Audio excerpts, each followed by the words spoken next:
अस्सलाम वालेकुम, सत श्री अकाल, नमस्ते। मैं फैसल साहब कैमरामैन ਕਵਾਂਗਾ ਕਿ ਜ਼ਰਾ ਨੇੜੇ ਆ ਕੇ ਇਹ ਜੋ ਸਾਰੇ ਲੋਕਾਂ ਨੇ ਅਸੀਂ ਹੱਥਾਂ ਦੇ ਵਿੱਚ ਕਾਰਡ ਪਕੜਿਆ ਹੈ ਜ਼ਰਾ ਇਹਨੂੰ ਦਿਖਾ ਦੇਣ ਕਿ ਇਹ ਕਾਰਡ ਕੀ ਹੈ, ਫਿਰ ਮੈਂ ਇਹਦੇ ਬਾਰੇ ਤੁਹਾਨੂੰ ਦੱਸਦਾ ਜਾਂਦਾ। ਦੋਸਤੋ, ਇਹ ਕਾਰਡ ਹੈ ਬੁੱਲੇ ਸ਼ਾਹ ਫੈਸਟੀਵਲ ਦਾ। ਬੁੱਲੇ ਸ਼ਾਹ ਫੈਸਟੀਵਲ 22-23 ਦਸੰਬਰ ਨੂੰ ਇਲਾਕ ਕਜ਼ਾਫੀ ਸਟੇਡੀਅਮ ਲਾਹੌਰ ਦੇ ਵਿੱਚ ਪੂਰੀ ਧੂਮ, ਪੂਰੀ ਸ਼ਾਨ, ਪੂਰੀ ਮਾਨਤਾ ਦੇ ਨਾਲ ਇਹ ਮਨਾਇਆ ਜਾ ਰਹੀ ਹੈ। ਬੁੱਲੇ ਸ਼ਾਹ ਫੈਸਟੀਵਲ ਮਨਾਉਣ ਦਾ ਮਕਸਦ ਬੁੱਲੇ ਸ਼ਾਹ ਦੀ ਆਈਡੀਆਲੋਜੀ ਨੂੰ ਫਰੋਗ ਦੇਣਾ ਹੈ, ਬੁੱਲੇ ਸ਼ਾਹ ਦੀ ਫਿਕਰ ਨੂੰ ਸਾਂਝਾ ਕਰਨਾ ਹੈ ਉਹਨਾਂ ਲੋਕਾਂ ਨਾਲ ਜਿਨ੍ਹਾਂ ਲਈ ਬੁੱਲੇ ਸ਼ਾਹ ਆਪਣੀ ਜ਼ਿੰਦਗੀ ਗੁਜ਼ਾਰੀ, ਆਪਣੀ ਪੋਇਟਰੀ ਕੀਤੀ, ਆਪਣੀ ਫਿਕਰ ਨੂੰ ਇੱਕ ਸੁਣਾਪ ਦਿੱਤਾ। ਸਾਡੇ ਨਾਲ ਹੋਇਆ ਹੈ ਕਿ ਅਸੀਂ ਬੁੱਲੇ ਸ਼ਾਹ ਨੂੰ ਕਿਸੇ ਨੇ ਮਜ਼ਹਬੀ ਬਾਸ਼ਿੰਦਾ ਬਣਾ ਕੇ ਪੇਸ਼ ਕਰ ਦਿੱਤਾ ਔਰ ਕਿਸੇ ਨੇ ਇੰਤਹਾਈ ਲੈਫਟ ਦਾ ਬੰਦਾ ਬਣਾ ਕੇ ਪੇਸ਼ ਕਰ ਦਿੱਤਾ। ਅੱਜ ਤੱਕ ਬੁੱਲੇ ਨੂੰ ਕਿਸੇ ਸਮਝਿਆ ਨਹੀਂ ਹੈ। ਸੋ ਸਾਡੀ ਇਹ ਕੋਸ਼ਿਸ਼ ਕਿ ਬੁੱਲੇ ਸ਼ਾਹ ਨੂੰ ਉਹਦੀ ਰੂਹ ਦੇ ਮੁਤਾਬਿਕ ਸਮਝਿਆ ਜਾਵੇ, ਉਹਨੂੰ ਖੋਲ੍ਹਿਆ ਜਾਵੇ, ਉਹਨੂੰ ਬੰਦ ਨਾ ਕੀਤਾ ਜਾਵੇ, ਕਿਉਂਕਿ ਖੁਸ਼ਬੂਆਂ ਉਹ ਕਦੀ ਬੰਦ ਨਹੀਂ ਹੁੰਦੀਆਂ, ਹਮੇਸ਼ਾ ਗਲਤ ਚੀਜ਼ਾਂ ਨੂੰ ਬੰਦ ਕੀਤਾ ਜਾਂਦਾ। ਸੋ ਸਾਡਾ ਮਾਣ ਹੈ ਕਿ ਬੁੱਲੇ ਸ਼ਾਹ ਸਾਡੇ ਦੇਸ਼ ਦਾ ਵਾਸੀ ਸੀ।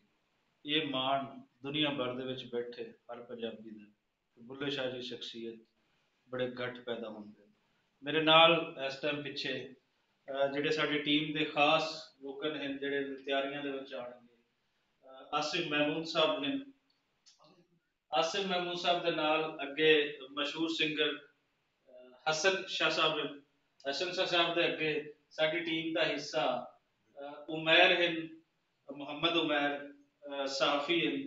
ਉਸ ਤੋਂ ਅੱਗੇ ਪੰਜਾਬੀ ਦੇ ਮਸ਼ਹੂਰ ਸ਼ਾਇਰ, ਦੁਨੀਆ ਜਗ ਜਿਨ੍ਹਾਂ ਨੂੰ ਜਾਣਦੀ ਹੈ, ਬਾਬਾ ਨਜਮੀ, ਜਿਹੜੇ ਇੰਤਹਾਈ ਖੁਸ਼ ਹਨ ਪੰਜਾਬੀ ਦਾ ਫਰੋਗ ਇਸ ਰਾਹੀਂ ਹੋ ਰਿਹਾ, ਸੂਫੀਜ਼ਮ ਦਾ ਫਰੋਗ ਇਸ ਰਾਹੀਂ ਹੋ ਰਿਹਾ। ਮੀਆਂ ਆਸਫ ਅਲੀ, ਜਿਨ੍ਹਾਂ ਦੀ ਹਰ ਗੱਲ, ਜਦੋਂ ਇਹਨਾਂ ਦੇ ਬਾਰੇ ਮੈਂ ਦੱਸਦਾ ਜਾਵਾਂ ਕਿ 18 ਸਾਲ ਦੀ ਉਮਰ ਦੇ ਵਿੱਚ ਪੰਜਾਬੀ ਮੈਗਜ਼ੀਨ ਆਪਣਾ ਚਲਾਉਂਦੇ ਸੀ ਔਰ 18 ਸਾਲ ਦੀ ਉਮਰ ਦੇ ਵਿੱਚ ਇਹਨੂੰ ਪੰਜਾਬੀ ਦੀਆਂ ਦੋਨੋਂ ਲਿਪੀਆਂ ਆਉਂਦੀਆਂ ਸੀ। ਇੱਥੋਂ ਇਹਨਾਂ ਦੀ ਪੰਜਾਬੀ ਦੇ ਨਾਲ ਮੁਹੱਬਤ ਹੈ, ਤੁਸੀਂ ਅੰਦਾਜ਼ਾ ਲਾ ਸਕਦੇ ਹੋ। ਇਸ ਤੋਂ ਅੱਗੇ ਤਾਰਿਕ ਜਟਾਲਾ ਸਾਹਿਬ, ਜਿਹੜਾ ਮੈਂ ਅਕਸਰ ਵੀਡੀਓ ਦੇ ਵਿੱਚ ਕਹਿੰਦਾ ਹੁੰਦਾ ਕਿ ਪੰਜਾਬ ਧਰਤੀ ਨੂੰ ਮਾਣ ਹੈ ਕਿ ਪੰਜਾਬ ਧਰਤੀ ਦੇ ਵਿੱਚ ਜੰਮੇ, ਔਰ ਨੋ ਡਾਊਟ ਅਗਰ ਅੱਜ ਦੁਨੀਆ ਫਖਰ ਨਹੀਂ ਕਰਦੀ ਤੇ ਕੱਲ ਨੂੰ ਲਾਜ਼ਮੀ ਕਰੇਗੀ ਕਿ ਪੰਜਾਬੀ ਦੇ ਰਿਵਾਈਵਲ ਵਾਸਤੇ, ਪੰਜਾਬੀ ਦੇ ਫਰੋਗ ਵਾਸਤੇ ਇਹਨਾਂ ਦੀਆਂ ਕਿਸ ਤਰ੍ਹਾਂ ਦੇ ਕੋਸ਼ਿਸ਼ਾਂ। ਅਮਾਰ ਭਾਈ, ਅਮਾਰ ਭਾਈ ਬਹੁਤ ਅੱਛੇ ਇਵੈਂਟ ਮੈਨੇਜਮੈਂਟ ਦੇ ਬੰਦੇ ਨੇ, ਸਾਡੇ ਵੀ ਦੋਸਤ ਹਨ, ਸਾਡੇ ਮੁਸ਼ਤਰਕਾ ਦੋਸਤ, ਰਾਸ਼ਦ ਸਾਹਿਬ ਦੇ ਦੋਸਤ ਹਨ ਔਰ ਇਸ ਫੈਸਟੀਵਲ ਦੇ ਵਿੱਚ ਇਹ ਸਾਡੇ ਨਾਲ ਹਨ। ਬਹੁਤ ਸਾਰੇ ਕੰਮ ਜਿਹੜੇ ਤੁਹਾਨੂੰ ਨਜ਼ਰ ਆਉਣਗੇ ਉਹਨਾਂ ਦੇ ਪਿੱਛੇ ਇੱਕ ਵੱਡਾ ਕੰਮ ਅਮਾਰ ਭਾਈ ਦਾ ਹੋਏਗਾ ਔਰ ਇੰਪਾਇਰ ਪ੍ਰੋਡਕਸ਼ਨ ਦਾ ਹੋਏਗਾ। ਇੰਪਾਇਰ ਪ੍ਰੋਡਕਸ਼ਨ ਤੇ ਅਸੀਂ ਮਿਲ ਕੇ ਬਹੁਤ ਸਾਰੇ ਇਵੈਂਟਸ ਜਿਹੜੇ ਹਨ ਉਹ ਪਹਿਲੇ ਵੀ ਕਰਦੇ ਰਹੇ, ਅੱਗੇ ਵੀ ਕਰਾਂਗੇ ਔਰ ਇਹ ਹੁੰਦਾ ਰਹੇਗਾ। ਪੰਜਾਬੀ ਪ੍ਰਚਾਰ, ਜਿਸ ਤਰ੍ਹਾਂ ਅਸੀਂ ਸ਼ੁਰੂ ਤੋਂ ਕਹਿੰਦੇ ਸੀ ਕਿ ਪੰਜਾਬੀ ਪ੍ਰਚਾਰ ਦਾ ਖਾਸ ਮਕਸਦ ਹੈ ਕਿ ਚੀਜ਼ਾਂ ਨੂੰ ਇੱਕ ਨੁਕਤੇ ਤੇ ਬੰਨ ਨਾ ਦਿੱਤਾ ਜਾਵੇ, ਚੀਜ਼ਾਂ ਨੂੰ ਉੱਪਰ ਲੈ ਕੇ ਆਇਆ ਜਾਵੇ। ਸੋ ਬੁੱਲੇ ਸ਼ਾਹ ਫੈਸਟੀਵਲ ਇਹ ਚੀਜ਼ ਸਾਬਿਤ ਕਰੇਗਾ ਕਿ ਜੋ ਅਸੀਂ ਕਹਿੰਦੇ ਸੀ ਅਸੀਂ ਉਹ ਕਰਕੇ ਵੀ ਖਾਇਆ ਹੈ।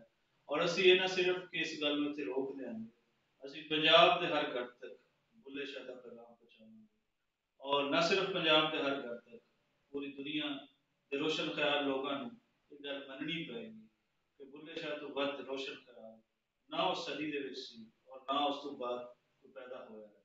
ਲੈਫਟ ਦੇ ਨਜ਼ਰੀਆਤ ਅਸੀਂ ਉਹਨਾਂ ਨੂੰ ਸਲੂਟ ਕਰਨੇ ਆ, ਰਾਈਟ ਦੇ ਨਜ਼ਰੀਆਤ ਅਸੀਂ ਉਹਨਾਂ ਨੂੰ ਸਲੂਟ ਕਰਨੇ ਆ, ਲੇਕਿਨ ਜੇ ਅਸੀਂ ਬੁੱਲੇ ਸ਼ਾਹ ਇਕੱਲੇ ਬੁੱਲੇ ਸ਼ਾਹ ਨੂੰ ਸਮਝ ਲਈਏ ਤੇ ਨਾ ਸਿਰਫ ਪੰਜਾਬ ਨੂੰ ਖੁਸ਼ਹਾਲ ਰੋਸ਼ਨ ਖਿਆਲ ਕੀਤਾ ਹੋਵੇ ਬਲਕਿ ਪੰਜਾਬ ਤੋਂ ਜੋ ਕਿਰਨਾਂ ਫੁੱਟਣਗੀਆਂ ਪੂਰੀ ਦੁਨੀਆ ਨੂੰ ਉਹ ਲਾਜ਼ਮੀ ਖੁਸ਼ਹਾਲ ਕਰਨਗੀਆਂ ਔਰ ਅਸੀਂ ਪੰਜਾਬੀ ਇਸ ਗੱਲ ਤੇ ਫਖਰ ਕਰਾਂਗੇ ਕਿ ਅਸੀਂ ਬੁੱਲੇ ਸ਼ਾਹ ਦੇ ਦੇਸ਼ ਦੇ ਵਾਸੀ ਹਾਂ। ਬਹੁਤ ਸ਼ੁਕਰੀਆ ਸਰ।